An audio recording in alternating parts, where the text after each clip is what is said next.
नमो भगवते वासुदेवाय नमः। हरे कृष्णा। भगवान विष्णु और माता लक्ष्मी आपको सुख, शांति, समृद्धि, यश और कीर्ति प्रदान करें। कामदा एकादशी की आप सभी भक्तों को हार्दिक शुभकामनाएं। चैत्र मास के शुक्ल पक्ष की एकादशी को कामदा एकादशी मनाई जाती है। इस दिन भगवान श्री हरि विष्णु की पूजा की जाती है।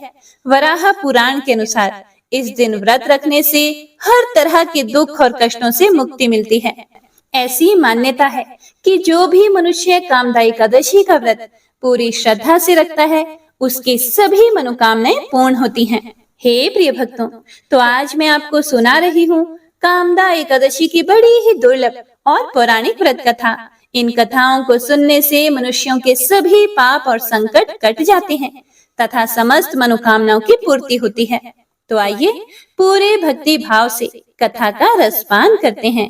जय श्री गणेश।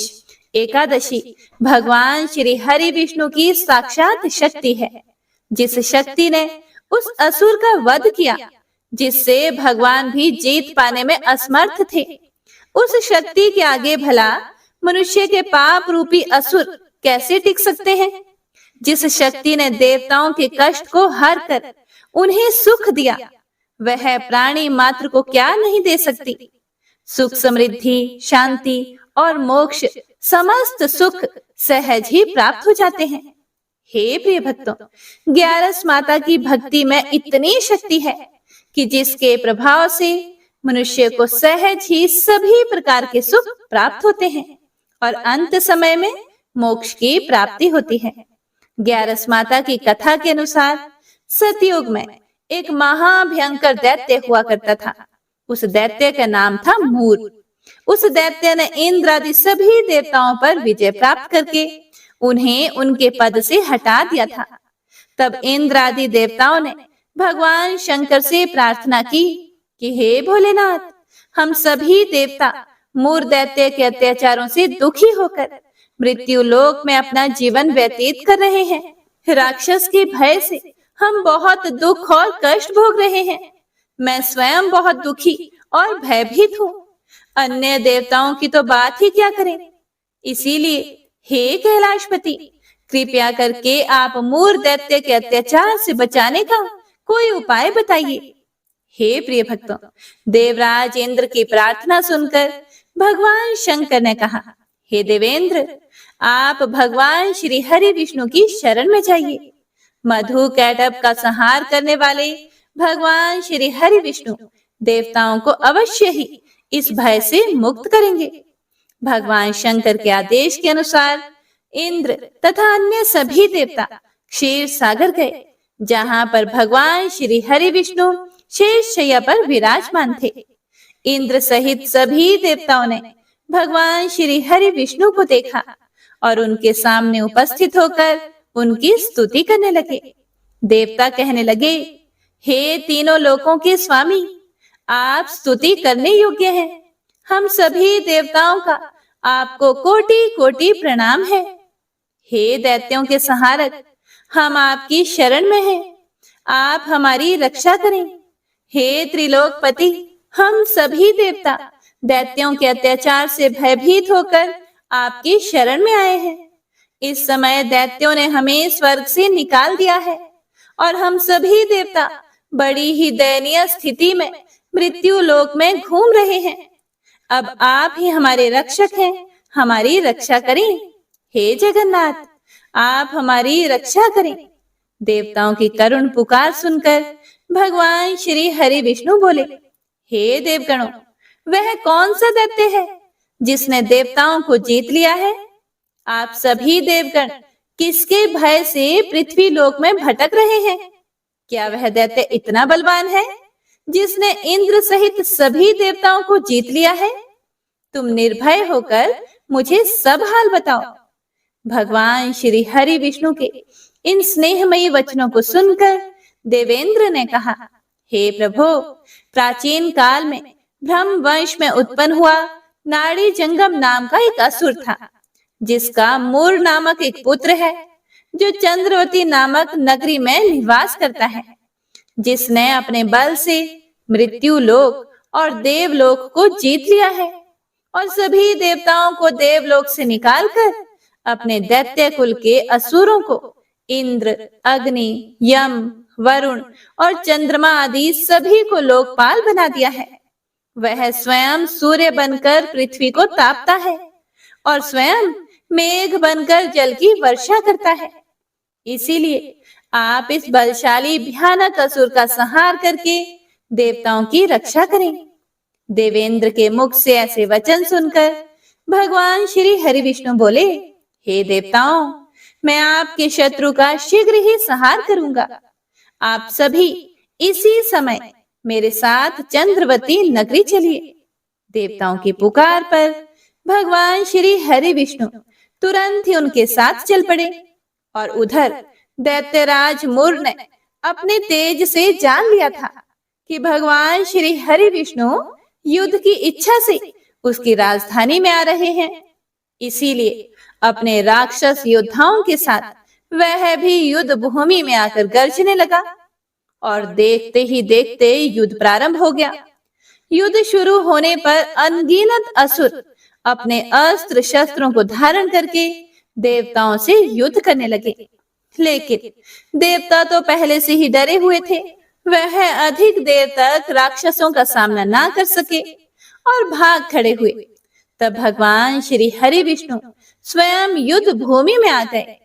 दैत्य पहले से भी ज्यादा जोश में भरकर भगवान श्री हरि विष्णु से युद्ध करने लगा। वे अपने अस्त्र शस्त्रों से उन पर भयानक प्रहार करने लगा। दैत्यों के आक्रामक वारों को श्री हरि विष्णु अपने चक्र और गदा के प्रहारों से नष्ट करने लगे। इस युद्ध में अनेक दैत्य सदा के लिए मृत्यु की गोद में समा गए, किंतु दैत्यराज मुर भगवान विष्णु के साथ निश्चल भाव से युद्ध करता रहा। उसका तो जैसे अभी बाल भी बांका नहीं हुआ था। वह बिना डरे युद्ध कर रहा था। भगवान विष्णु मुर को मारने के लिए जिन जिन शस्त्रों का प्रयोग करते, वे सब उसके तेज से नष्ट होकर उस पर पुष्पों के समान गिरने लगते।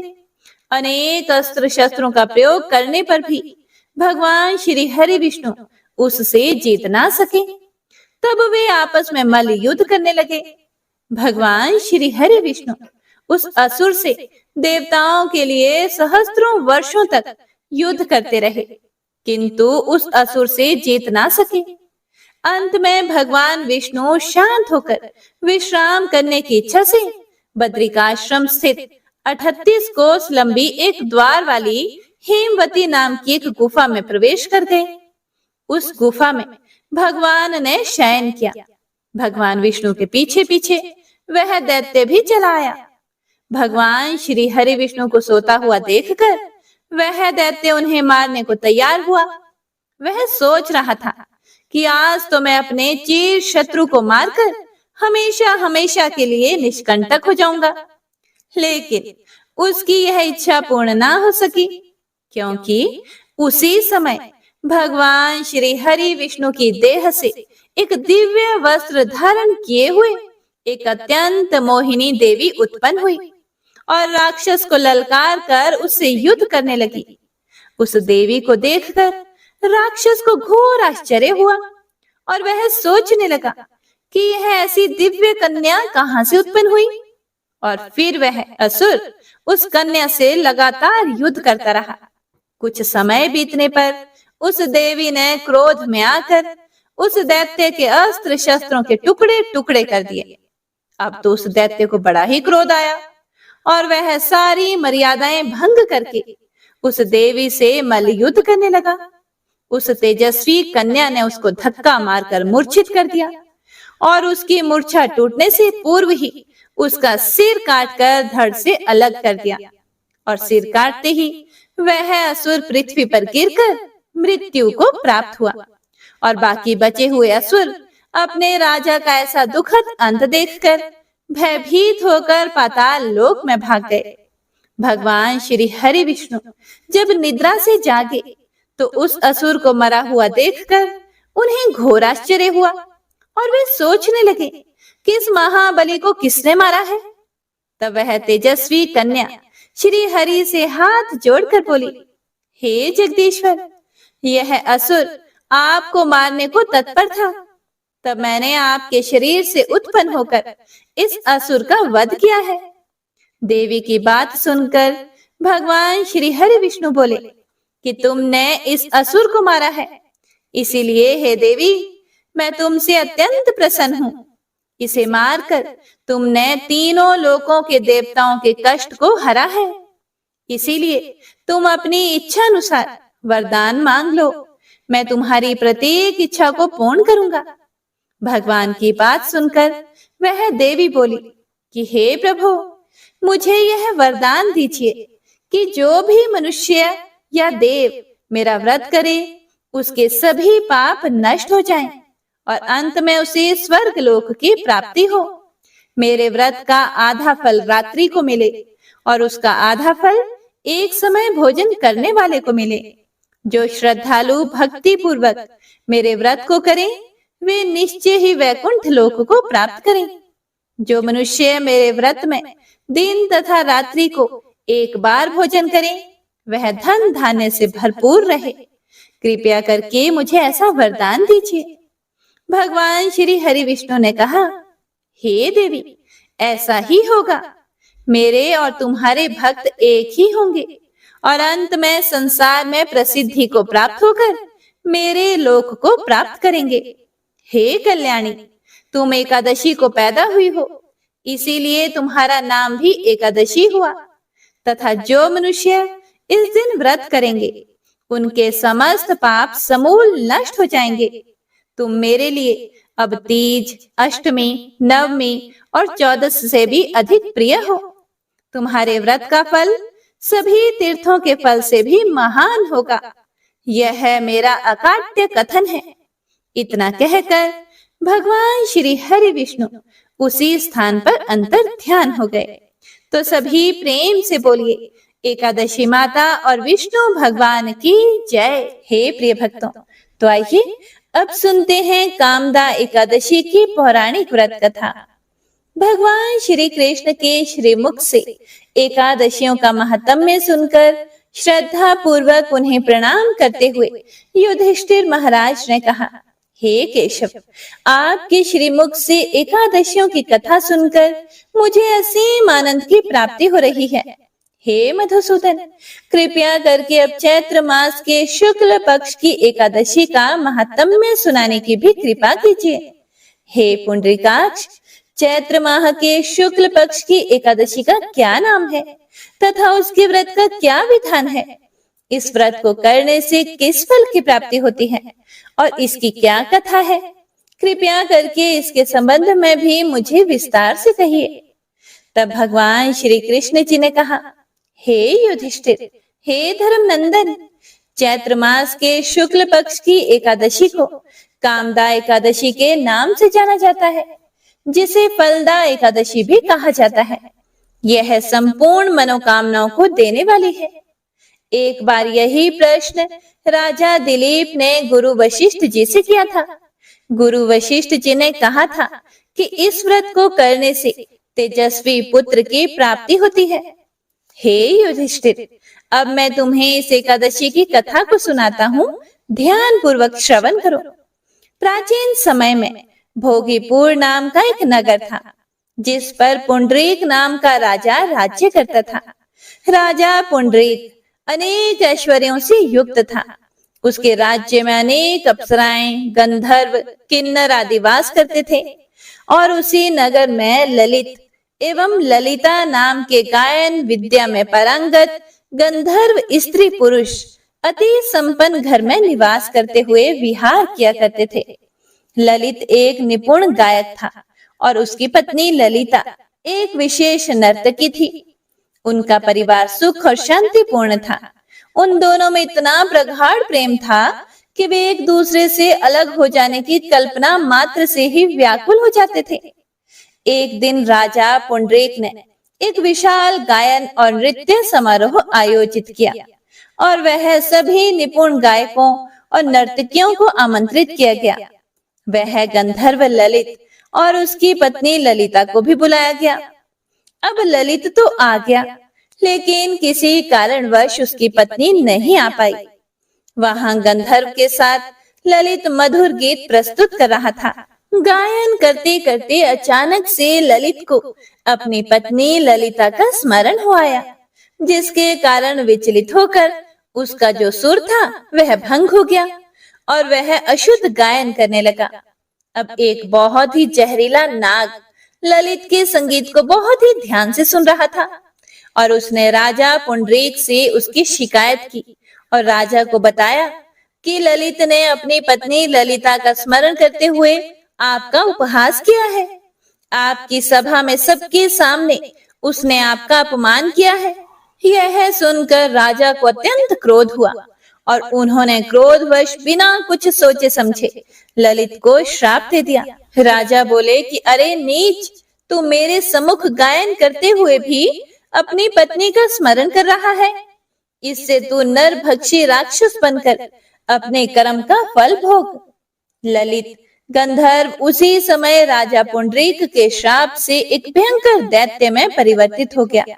उसका मुख विकराल हो गया, उसके नेत्र सूर्य चंद्र के समान प्रदीप्त होने लगे, मुंह से आग की भयंकर ज्वालाएं निकलने लगी।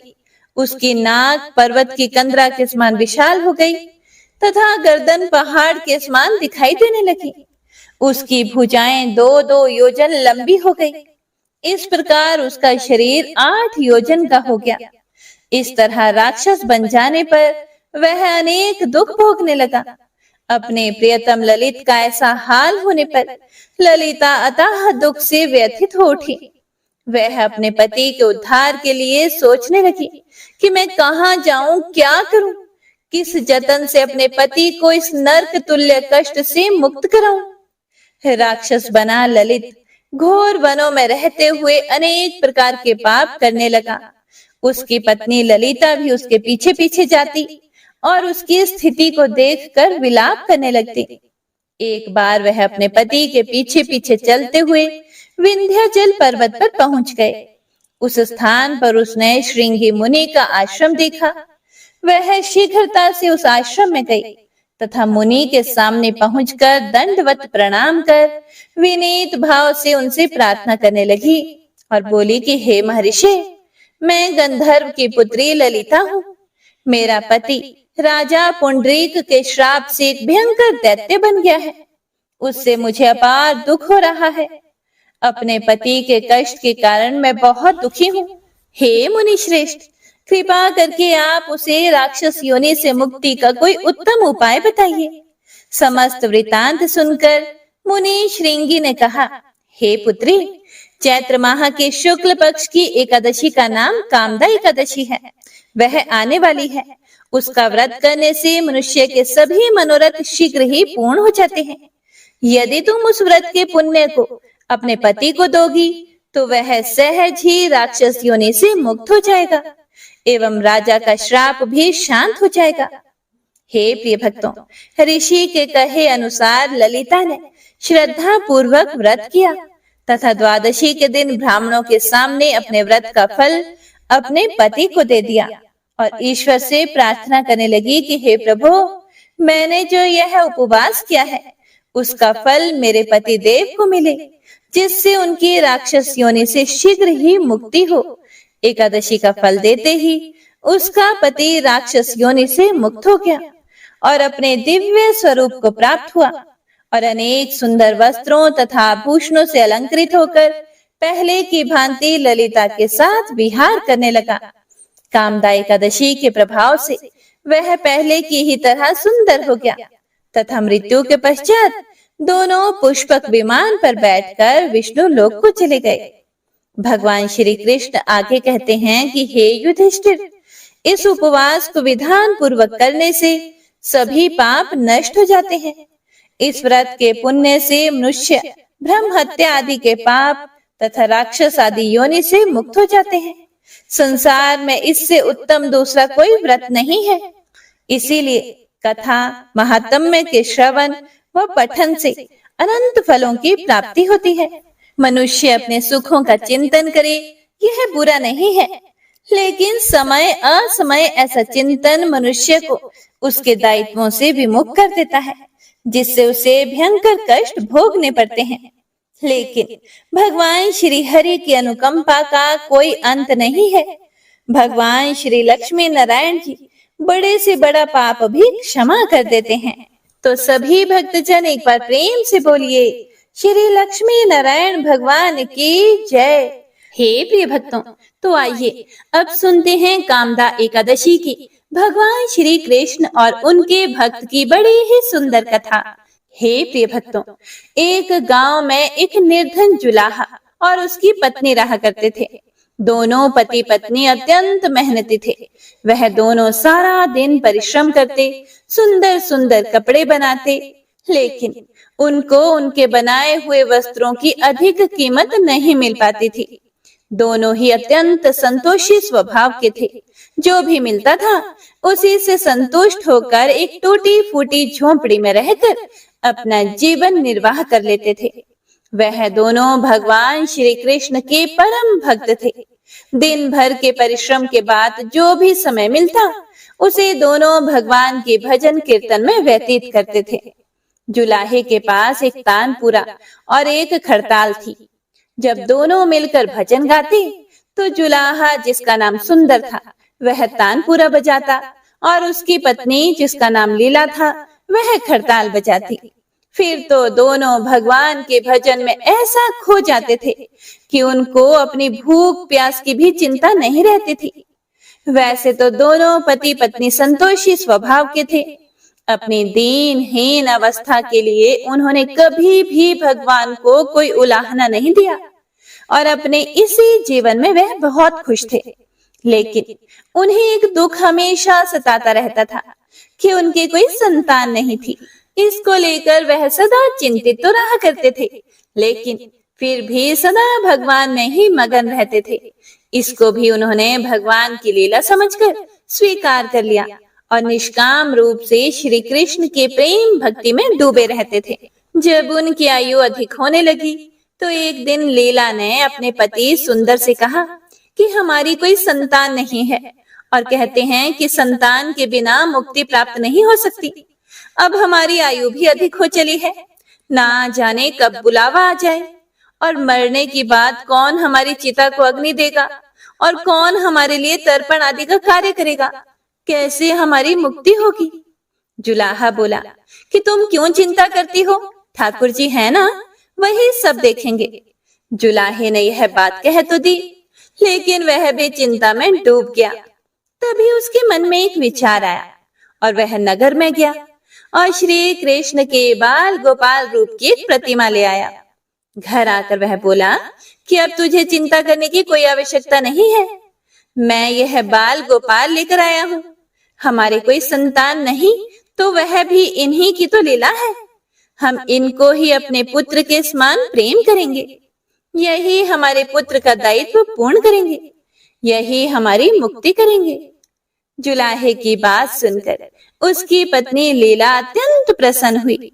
उसने बाल गोपाल को लेकर अपने हृदय से लगा लिया और बोली कि आप बिल्कुल सही कह रहे हैं, आज से यही हमारा लल्ला है। हे प्रिय भक्तों, दोनों पति पत्नी ने घर में एक कोना साफ करके वहां एक स्थान बनाया और एक चौकी लगाकर उस पर बाल गोपाल को विराजित कर दिया। तब से जुलाहा दंपति का नियम हो गया।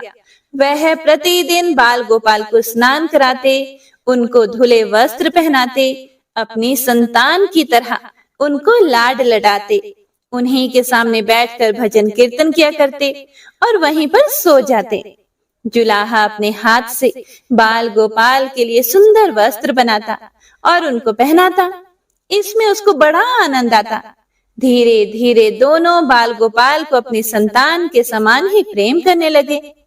लीला का नियम था कि वह प्रतिदिन अपने हाथ से अपने लल्ला को भोजन कराती, तब स्वयं भोजन करती। लल्ला को भोजन कराते समय उसको ऐसा ही प्रतीत होता कि मानो अपने पुत्र को ही भोजन करा रही हो। उन दोनों के निश्चल प्रेम को देखकर करुणा निधान भगवान अत्यंत प्रसन्न हुए और उन्होंने अदृश्य रूप में आकर स्वयं भोजन खाना शुरू कर दिया। लीला जब प्रेम पूर्वक बाल गोपाल को भोजन कराती तो भगवान को प्रतीत होता कि मानो वह अपनी माँ के हाथों से भोजन कर रहे हैं।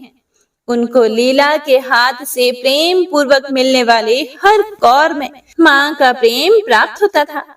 लीलाधारी भगवान श्री कृष्ण स्वयं माँ की उस प्रेम लीला के वशीभूत हो गए थे, किंतु लीला कभी नहीं जान पाई कि स्वयं बाल गोपाल उसके हाथ से भोजन करते हैं।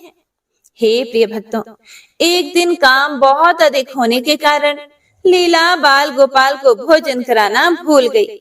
गर्मी का समय था। भरी दोपहरी में दोनों पति पत्नी काम करते करते थक गए और बिना भोजन किए ही वे सो गए। उनको सोए हुए कुछ ही देर हुई थी कि उनको एक आवाज सुनाई दी कि माँ बाबा, मुझको भूख लगी है। दोनों हड़बड़ा कर उठ गए। चारों ओर देखा आवाज कहाँ से आई है, लेकिन कोई भी दिखाई नहीं दिया। तभी लीला को याद आया कि उसने अपने लल्ला को भोजन नहीं कराया। वह दौड़कर लल्ला के पास पहुंची तो उसने देखा कि बाल गोपाल का मुख मुरझाया हुआ है। बस इतना देखते ही दोनों पति पत्नी वहीं उनके चरणों में गिर पड़े। दोनों की आंखों से आंसुओं की धार बहने लगी। लीला तुरंत भोजन लेकर आई और ना जाने कैसा प्रेम उमड़ा कि लल्ला को उठाकर अपनी गोद में बिठा लिया और उन्हें भोजन कराने लगी। दोनों पति पत्नी रो भी रहे थे और लल्ला को भोजन भी करा रहे थे और साथ ही बार बार उनसे अपने अपराध के लिए क्षमा भी मांगे जा रहे थे। ऐसा प्रगाढ़ प्रेम देखकर भगवान अत्यंत द्रवित हुए और अंतर्यामी भगवान श्री हरि साक्षात रूप में प्रकट हो गए। हे प्रिय भक्तों, भगवान ने अपने हाथों से अपने रोते हुए माता पिता की आंखों से आंसू पोंछे और बोले, प्रिय भक्त, मैं तुम्हारी भक्ति और प्रेम से अत्यंत प्रसन्न हूँ। तुम जो चाहो वह वर मांग लो, मैं तुम्हारी प्रत्येक इच्छा पूर्ण करूंगा। बस इतना सुनते ही दोनों भगवान के चरणों में गिर पड़े और बोले, हे दया निधान, आप हमसे प्रसन्न हैं और स्वयं हमारे सम्मुख उपस्थित हुए हैं। हमारा तो जीवन धन्य हो गया। इससे अधिक हमें और क्या चाहिए? इससे अधिक किसी भी वस्तु का भला क्या महत्व हो सकता है? आपकी कृपा हम पर बनी रहे, बस इतनी सी कृपा करें। फिर भगवान श्री हरि बोले, यदि तुम चाहो तो मैं तुम्हारे जीवन में संतान के अभाव को समाप्त करके तुम्हें एक सुंदर संतान प्रदान करूंगा। यह सुनते ही सुंदर और लीला एकदम व्याकुल होकर बोले, नहीं नहीं भगवान, हमको संतान नहीं चाहिए। उनका उत्तर सुनकर भगवान ने पूछा, लेकिन क्यों? अपने जीवन में संतान की कमी को पूर्ण करने के लिए ही तो तुम मुझको अपने घर लेकर आए थे। यह सुनकर वह दोनों बोले कि हे प्रभु, हमें डर है कि यदि हमें संतान प्राप्त हो गई तो हमारा मोह उस संतान के प्रति बढ़ जाएगा और तब हम आपकी सेवा नहीं कर पाएंगे। उनका प्रेम और भक्ति से भरा हुआ उत्तर सुनकर करुणा निधान भगवान करुणा से भर उठे। स्वयं भगवान की आंखों से आंसू टपक पड़े और भगवान बोले कि हे मैया, हे बाबा, मैं यहाँ आया था आपके ऋण को उतारने के लिए, किंतु आपने तो मुझको सदा सदा के लिए अपना ऋणी बना लिया। मैं आपके प्रेम का यह ऋण कभी नहीं उतार पाऊंगा। मैं सदा सदा आप दोनों का ऋणी रहूंगा। मैं तुम्हारे प्रेम से अत्यंत प्रसन्न हूँ। तुमने अपने निर्मल प्रेम से मुझको भी अपने बंधन में बांध लिया है। मैं तुमको वचन देता हूँ कि आज से मैं तुम्हारे पुत्र के रूप में तुम्हारे समस्त कार्य पूर्ण करूंगा। तुमको कभी भी संतान का अभाव नहीं होने दूंगा। मेरा वचन कभी भी असत्य नहीं होता। ऐसा कहकर भक्त वत्सल भगवान बाल गोपाल की प्रतिमा में विलीन हो गए। हे प्रिय भक्तों, उस दिन से सुंदर और लीला का जीवन बिल्कुल ही बदल गया। उन्होंने सारा काम धंधा छोड़ दिया और सारा दिन बाल गोपाल के भजन कीर्तन और उनकी सेवा में व्यतीत करने लगे। उनको ना भूख सताती थी और ना ही प्यास लगती थी। सभी प्रकार की इच्छाओं का उन्होंने पूर्ण रूप से त्याग कर दिया। सुंदर कभी कोई कार्य करता तो केवल अपने बाल गोपाल के लिए सुंदर सुंदर वस्त्र बनाने का, उनके सामने जब भी कोई परेशानी आती, बाल गोपाल तुरंत ही एक बालक के रूप में उपस्थित हो जाते और उनके समस्त कार्य पूर्ण करते।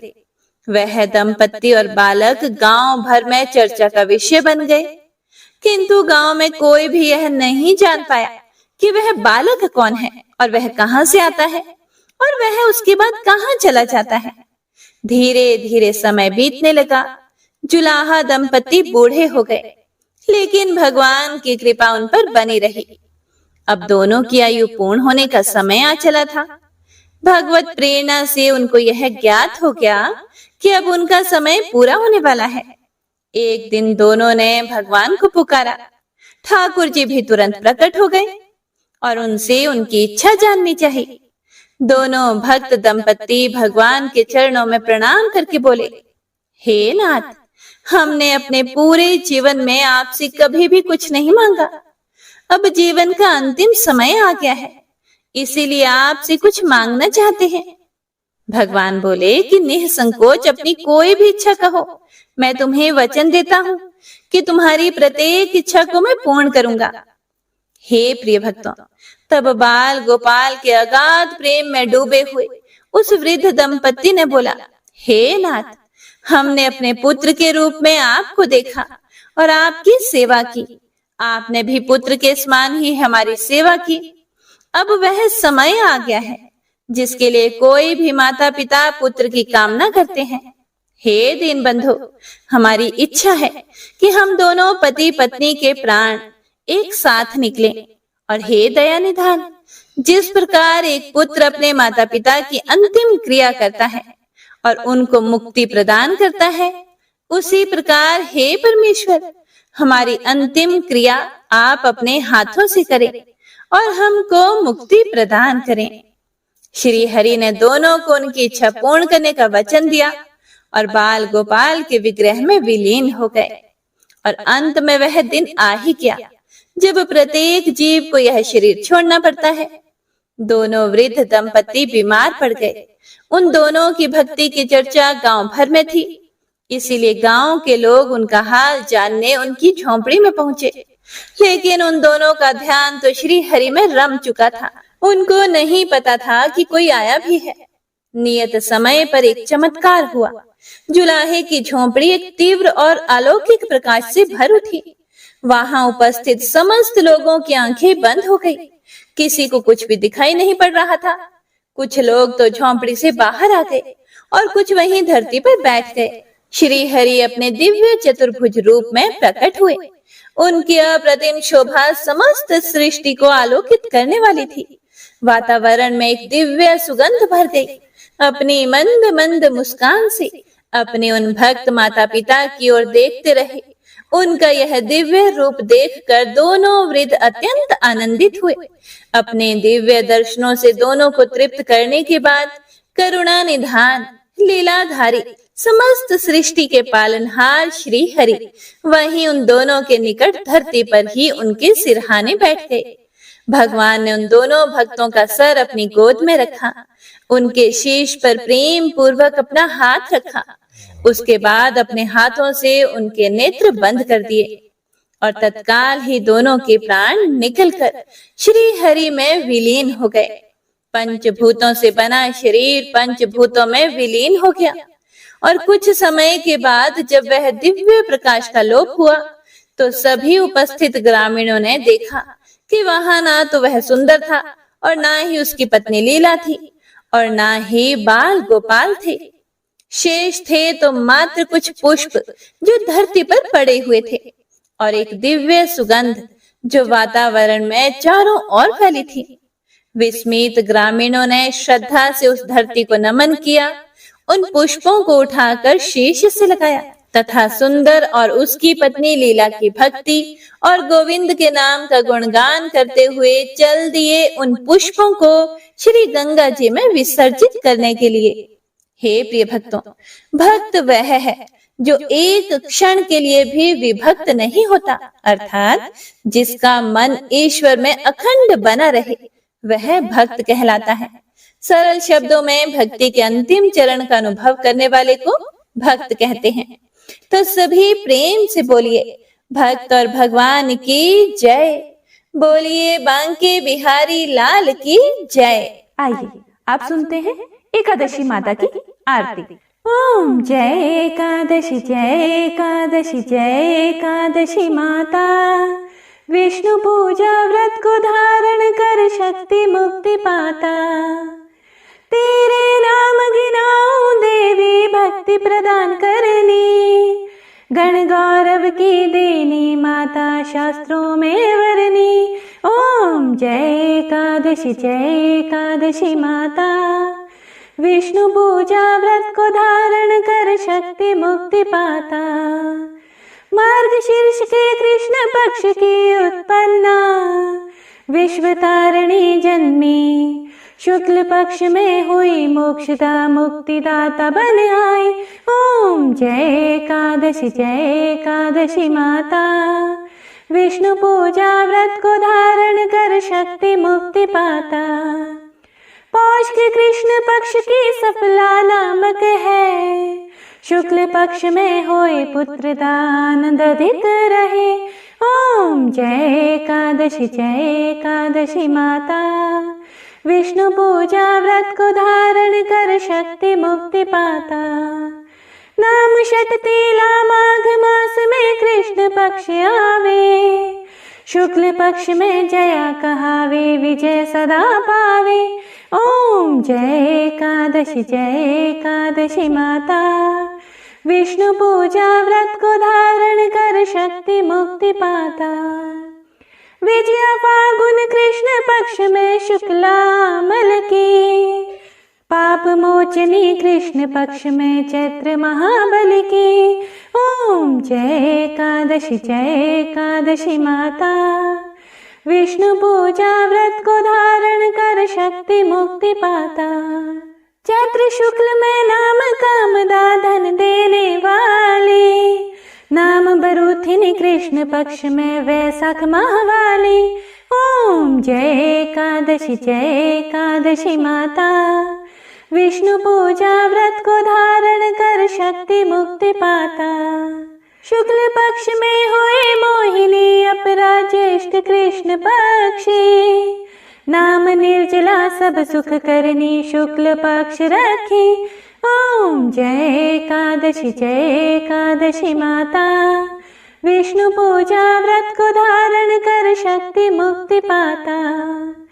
योगिनी नाम आषाढ़ माह में जानो कृष्ण पक्ष करनी।